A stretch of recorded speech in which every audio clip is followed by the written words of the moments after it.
सफलता कम समय में कैसे एक साधारण मनुष्य हासिल कर सकता है और इस दुनिया का वह कौन सा सुख है जिसे भोगने के बाद और कुछ भोगना बाकी नहीं रह जाता।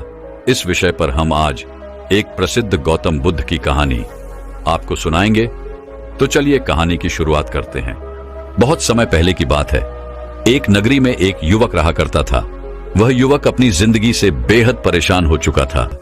वह युवक एक राजा के महल में साफ सफाई का काम किया करता था, लेकिन बहुत मेहनत करने के बाद भी उसे जो मेहनताना मिलती थी वह बहुत थोड़ी सी थी।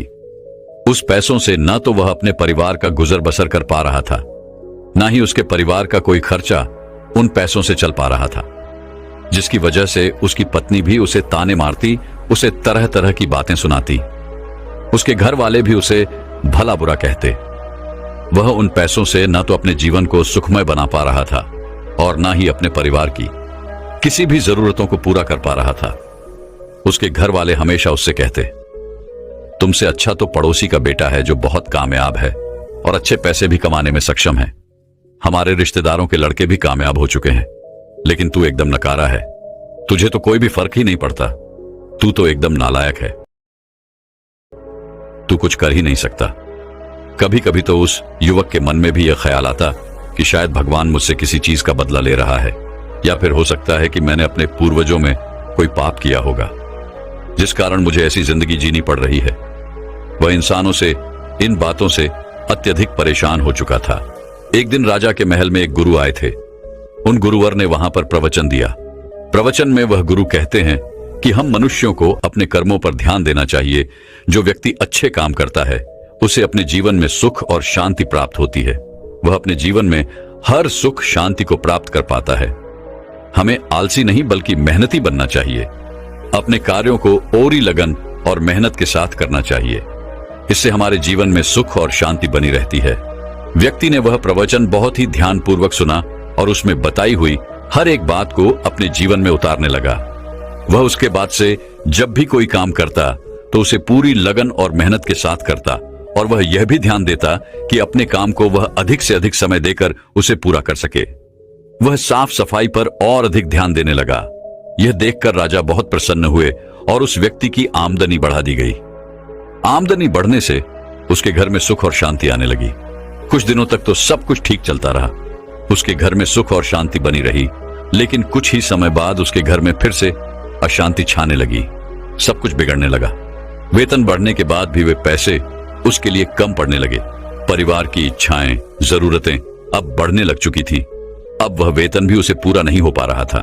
जैसे उस युवक की पहली स्थिति थी, कुछ वैसी ही स्थिति में एक बार फिर से वो युवक फंस चुका था। वो एक बार फिर से परेशान हो चुका था। उसे कुछ समझ नहीं आ रहा था। तभी उसे उन गुरुवर की बात फिर से याद आ गई और उसने फिर से अधिक मेहनत करनी शुरू कर दी। यह देखकर राजा एक बार फिर प्रसन्न हो गए और उसके वेतन में थोड़ी सी और बढ़ोतरी की गई। यह देखकर वह युवक अत्यधिक प्रसन्न हुआ। उसके परिवार का हर एक सदस्य भी काफी प्रसन्न हुआ। सब लोग बहुत खुश थे। अपने बच्चे की प्रगति देखकर उस युवक के माँ बाप भी अत्यधिक प्रसन्न थे।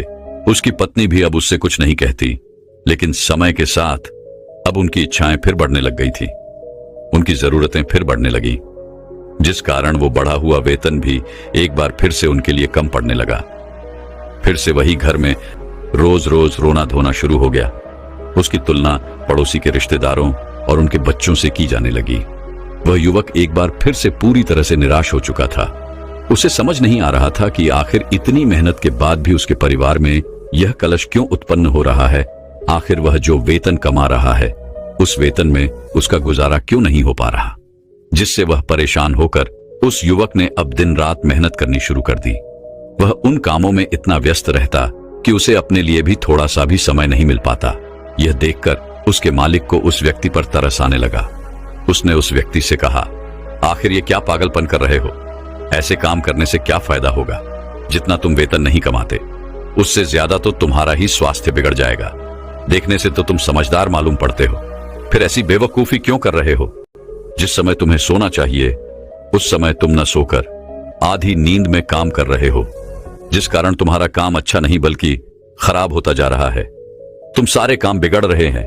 ये लो, अगर तुम्हें पैसों की जरूरत है तो ये कुछ पैसे रखो और वापस अपने घर की ओर लौट जाओ। जाकर आराम करो। जब तुम्हें अच्छा महसूस हो तब तुम काम पर वापस आ जाना। लेकिन इतनी मेहनत के बाद तो व्यक्ति अब काफी बीमार हो चुका था। उसका स्वास्थ्य बिगड़ चुका था। उन पैसों को लेकर वह घर की तरफ वापस आ रहा था। तभी उसे वही गुरुकर मिले जो महल में आकर उपदेश दे रहे थे। वह उन गुरुवर के पास पहुंचा, उन्हें प्रणाम किया और उनसे कहने लगा, है गुरुवर, जैसा कि आपने उपदेश दिया था कि हमें अधिक मेहनत करनी चाहिए, अपने काम को लगन और मेहनत के साथ करना चाहिए, तब घर में सुख और शांति बनी रहेगी। मैंने ठीक वैसा ही किया। मैंने कभी किसी का बुरा नहीं किया। आपने कहा था कि खूब मेहनत करो, ईमानदारी से करो, तो मैंने खूब मेहनत भी की और पूरी ईमानदारी से की। उसका फल मुझे मिला, मेरी उन्नति भी हुई। लेकिन मैंने जहां से शुरुआत की थी आज भी मैं वहीं पर हूं और अत्यधिक मेहनत के कारण आज मेरा स्वास्थ्य बिगड़ चुका है। मैं बीमार हो चुका हूं। अब मुझे नहीं लगता कि मेरी इससे ज्यादा उन्नति हो सकती है। मैं कल जहां खड़ा था मैं आज भी वहीं पर खड़ा हूं। जिस तरह से कल मेरे परिवार की स्थिति थी आज भी उसी स्थिति में मेरा परिवार अपना गुजर बसर कर रहा है। क्या किसी का भला सोचना, क्या अत्यधिक मेहनत करना, कामों को समय पर पूरा करना, क्या यह सब गलत है? मैंने सब कुछ पूरी लगन और मेहनत के साथ किया है, लेकिन उसके बाद भी न जाने क्यों मेरे घर में हमेशा क्लेश बना रहता है। हर दिन रोना धोना होता है। मैं जहां से शुरू करता हूं आखिर में मैं वहीं पहुंच जाता हूं। आखिर ऐसा क्यों? आखिर हमें यह दुख क्यों झेलना पड़ रहा है? उस युवक की ये सारी बातें सुनकर गुरुवर मुस्कुराते हैं और उस युवक से कहते हैं, बेटा, हम मनुष्यों की यही तकलीफ है कि हम सुखों को छोड़कर दुखों की तरफ अपना ध्यान केंद्रित रखते हैं। आगे वह गुरुवर उस युवक से कहते हैं, बेटा, क्या तुम्हारे माँ बाप हैं? इस पर वह युवक कहता है, हाँ, मेरे माँ बाप हैं। आगे गुरुवर कहते हैं, क्या तुम्हारी पत्नी और बच्चे भी हैं? इसका जवाब देते हुए वह युवक कहता है, हाँ गुरुवर, मेरी पत्नी और 2 बच्चे भी हैं। आगे वह गुरुवर उस युवक से एक बार फिर कहते हैं, क्या तुम 2 वक्त के खाने का इंतजाम नहीं कर पाते? क्या तुम्हारे पास रहने के लिए घर नहीं है? इस पर वह युवक कहता है गुरुवर, मैं अपने परिवार के लिए 2 वक्त की रोटियों का इंतजाम तो कर ही लेता हूं और हमारे पास रहने के लिए एक छोटा सा मकान भी है जिसमें हम सुखी सुखी रह भी सकते हैं। तब गुरुवर ने उस युवक से कहा, बेटा, तुम्हारे पास वो सब कुछ है जो तुम्हारे पास होना चाहिए था। किसी के पास तो रहने के लिए घर तक नहीं होता, माँ बाप नहीं होते, परिवार नहीं होता, बच्चे नहीं होते, और तो और कोई अपने लिए 2 वक्त की रोटियों का इंतजाम तक नहीं कर पाता। पर तुम्हारे पास तो घर है, परिवार है, माँ बाप है और खाने के लिए 2 वक्त की रोटियां भी हैं। तो क्या तुम्हारा दुख उनसे बड़ा है? यदि मेरी नजरों में देखोगे तो तुम बहुत सुखी हो। तुम्हारे पास वह सब कुछ है। यह बात सुनकर वह युवक उन गुरुवर से कहता है महाराज, तो अब मुझे क्या करना चाहिए? क्या मुझे अब आगे मेहनत नहीं करनी चाहिए? क्या मुझे अपनी कामनाओं को, अपनी इच्छाओं को यहीं पर त्याग देना चाहिए? क्या मुझे आगे बढ़ने का कोई हक नहीं?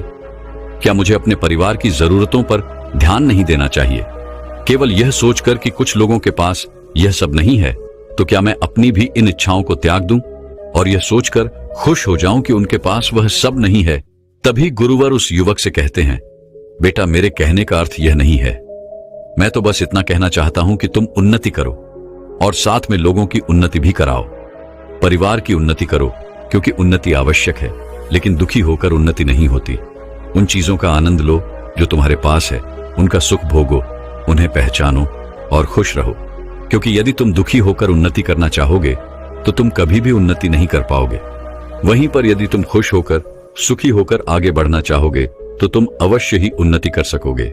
इस पर वह युवक उन गुरुवर से कहता है महाराज, आप सही कह रहे हैं, लेकिन मैं जितनी मेहनत कर रहा हूं, यदि मैंने उससे और अधिक मेहनत की तो शायद मेरा शरीर ही मेरा साथ ना दे।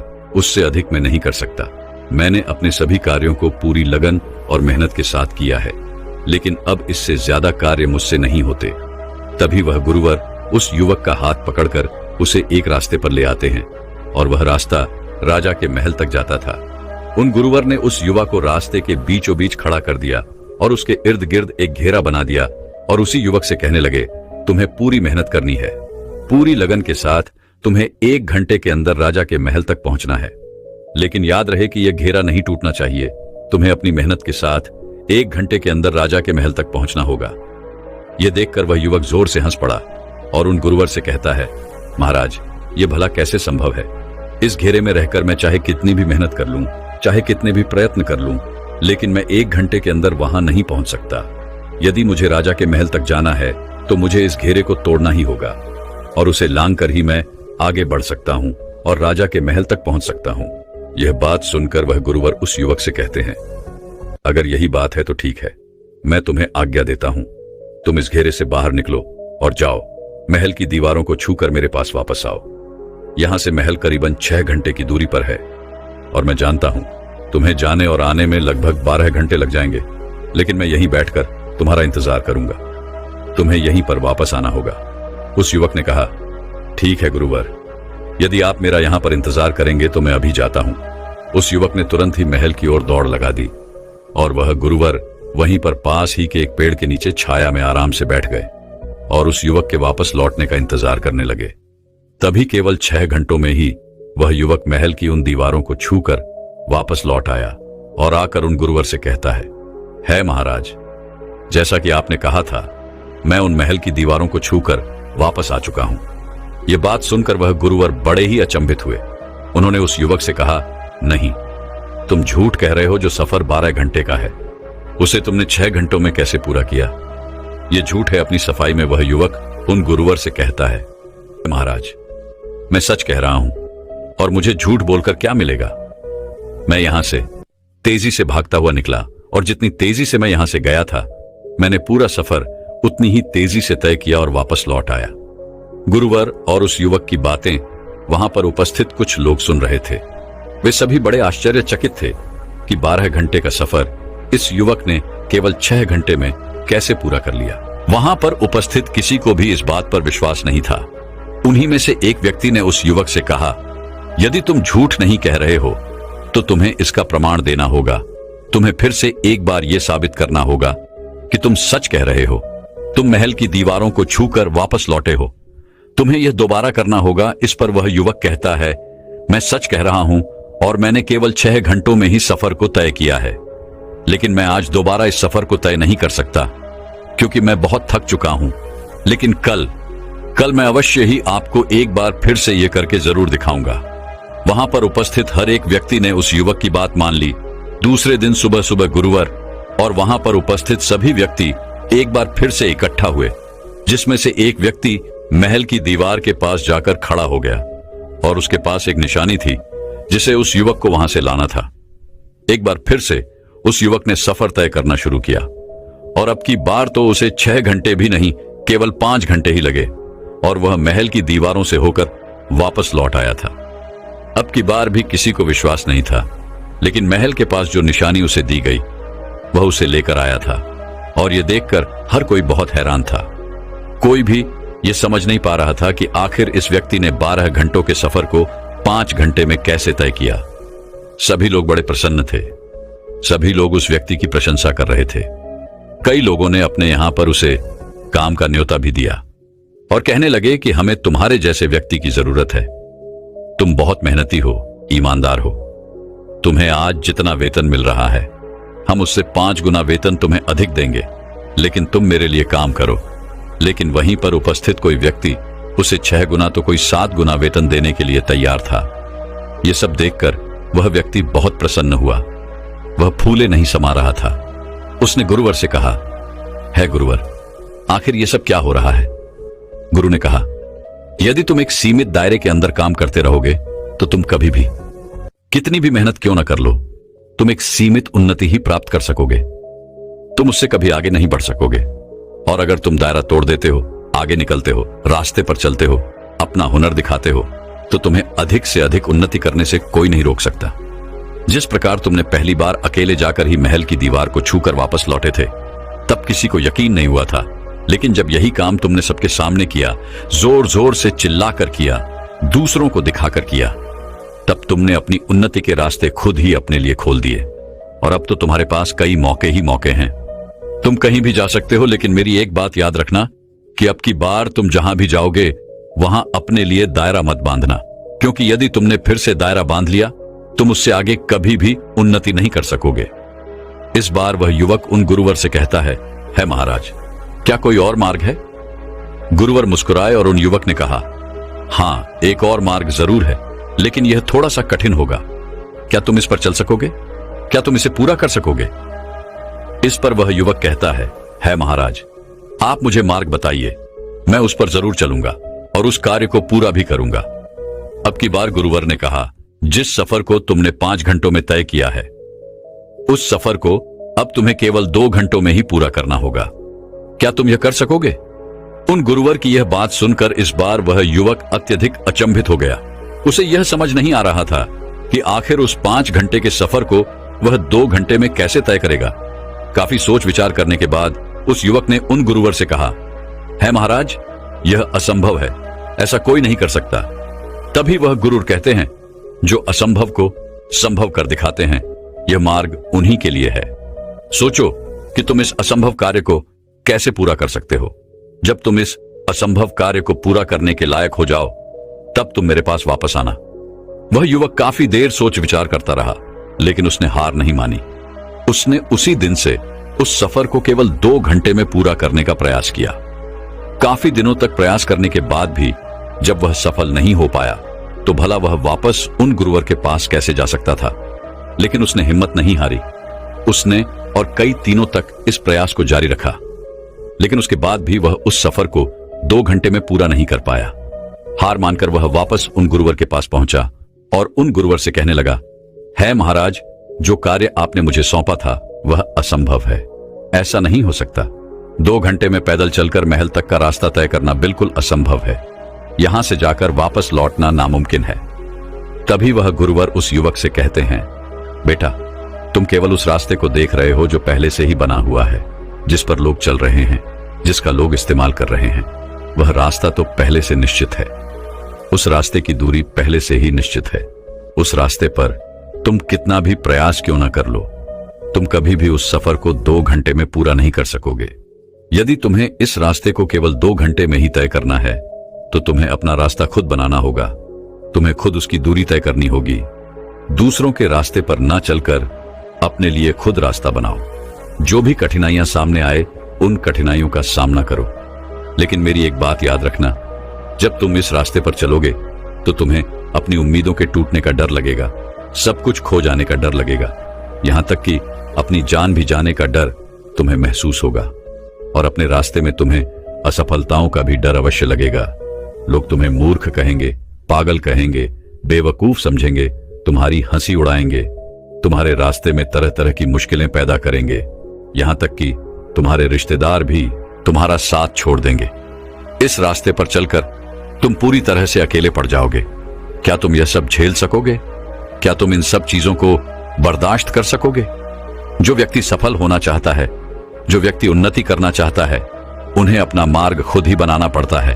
और उनके रास्ते में ऐसी कई सारी अड़चनें आती और चली जाती हैं, लेकिन वे कामयाबी के जुनून में इस तरह से डूबे रहते हैं कि अपनी मंजिल को वो कभी नहीं छोड़ते और वह अपना रास्ता धीरे धीरे तय करते ही चले जाते हैं। और जब वह कामयाब हो जाते हैं तो लोग भी उनके पीछे उनका गुणगान करते हुए चले आते हैं। यह सुनकर वह युवक उन गुरुवर को प्रणाम करता है और उनसे कहता है महाराज, जैसा आपने मुझे कहा है, एक नया मार्ग बनाना। अब से मैं अपने मार्ग पर चलूंगा और 12 घंटे के सफर को केवल 2 घंटे में मैं पूरा करके ही दिखाऊंगा। इतना कहकर वह युवक उन गुरुवर को प्रणाम करके वहां से चला गया। वहां से जाने के बाद उस युवक ने उस स्थान के हर एक जगह का मुआयना किया, समझा, उसे परखा और फिर यह तय किया कि वह अपना अलग मार्ग बनाएगा। तभी उसे एक रास्ता दिखाई दिया। वह रास्ता जंगल से होकर गुजरता था। जंगल में कई खतरनाक जानवर थे, कई तरह का खतरा था, जान भी जा सकती थी। और जब यह बातें उसने अपने घर वालों को बताई तो उन्होंने उसे मूर्ख समझा, बेवकूफ समझा, उसका मजाक उड़ाया, उसका उपहास किया और वे ये कहने लगे कि यदि तुझे यही कार्य करना है तो तू अभी के अभी मेरे घर से निकल जा। लेकिन वह व्यक्ति नहीं माना। उसने जंगल के रास्ते को साफ करना शुरू कर दिया। गुरुवर की नजर उस युवक पर बनी हुई थी। वह गुरुवर उस युवक का ध्यान दूर से ही रख रहे थे। जो कि उस युवक को यह रास्ता बनाते हुए देखता, वह उसे मूर्ख और पागल ही समझता, क्योंकि कोई भी व्यक्ति अपनी जान के पीछे क्यों पड़ा रहेगा। इस जंगल में कई खूंखार जानवर थे। सब यही सोच रहे थे कि आखिर यह मार्ग किसके लिए बना रहा है। पर उस युवक ने किसी की बात नहीं सुनी। धीरे धीरे समय बीतता गया।